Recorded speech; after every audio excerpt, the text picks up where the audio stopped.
नमस्कार दोस्तों, आज इस वीडियो के अंदर हम बात करेंगे PMLA के मुताबिक, जिसका मतलब है prevention of money laundering act से मुताबिक, जो गवर्न होता है हमारा प्रिवेंशन ऑफ करप्शन एक्ट के लिए। अभी recently supreme court of India ने अपने एक जजमेंट के दौरान एक बात को बिल्कुल क्लियर शब्दों में सबको समझाने की कोशिश करी है कि अगर कोई भी पुलिस ऑफिसर जो अपनी इन्वेस्टिगेशन कर रही है प्रिवेंशन ऑफ करप्शन एक्ट के लिए और मनी लॉन्ड्रिंग के केस के लिए, और अगर किसी दौरान अगर कोई भी पुलिस ऑफिसर अपना जो है चार्जशीट फाइल नहीं कर पाती है, तो इस वजह से जो है जो एक्यूज्ड होगा, जेल में होगा या बाहर भी होगा, उस एक्यूज को जो है बेल का ग्राउंड जो है इनिशिएट नहीं कराया जा सकता है, सिर्फ इस वजह से कि अगर पुलिस ने चार्जशीट फाइल नहीं करी है अपना कौन से ऑफेंसेस में। याद रखिएगा, मैं ऑफेंसेस की बात कर रहा हूं कि अगर पुलिस ऑफिसर ने चार्जशीट फाइल नहीं करी है अपना मनी लॉन्ड्रिंग के केसेस में और प्रिवेंशन ऑफ करप्शन एक्ट के केसेस में, तो इस आधार पे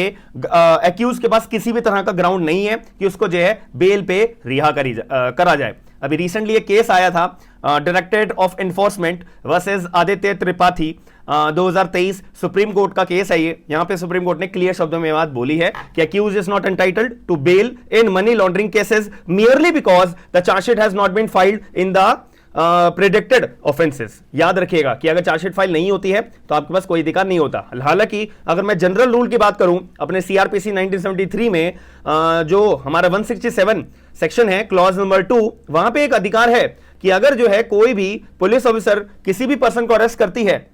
अपना कोई भी ऑफेंसेस में, और अगर पुलिस ऑफिसर 60 डेज या 90 डेज के अंदर अपनी चार्जशीट फाइल नहीं करती है, उस आधार पे एक्यूज के पास एक ग्राउंड आ जाता है, पूरा राइट आ जाता है कि एक्यूज जो फिर अपनी बेल की एप्लीकेशन लगाता है। 167 क्लॉज 2 के अंदर एक्यूज को बेल मैजिस्ट्रेट की कोर्ट 100% देती ही देती है। लेकिन ये हम कॉन्टेक्स्ट बात करते हैं जो हमारे जनरल ऑफेंसेस है, जो हमारे आईपीसी के अंदर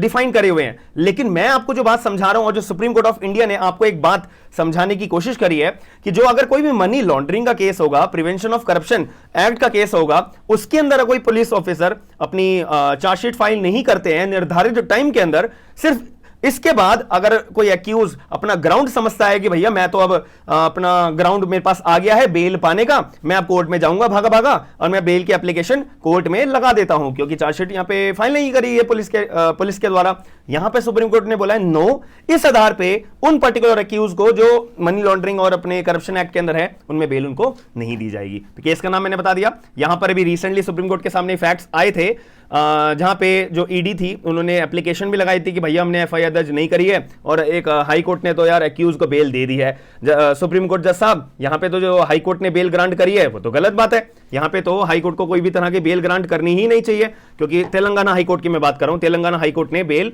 ग्रांट कर दी थी उस एक्यूज को जो एक्यूज अपना मनी लॉन्ड्रिंग केस के अंदर उसके ऊपर मुकदमा चल रहा था। किस लिए बेल ग्रांट करी? क्योंकि पुलिस ने चार्जशीट फाइल नहीं करी इस ग्राउंड पे। तो यहां पे सुप्रीम कोर्ट ने बात की गहराइयों को समझा और सारे के सारे फैक्ट्स को समझा, फिर फाइनली सुप्रीम कोर्ट ने ऑर्डर करा, और जो तेलंगाना हाई कोर्ट का जो ऑर्डर दिया गया था उसको सेटिसाइड करा, यानी कि जो बेल ग्रांट करी गई थी एक्यूज को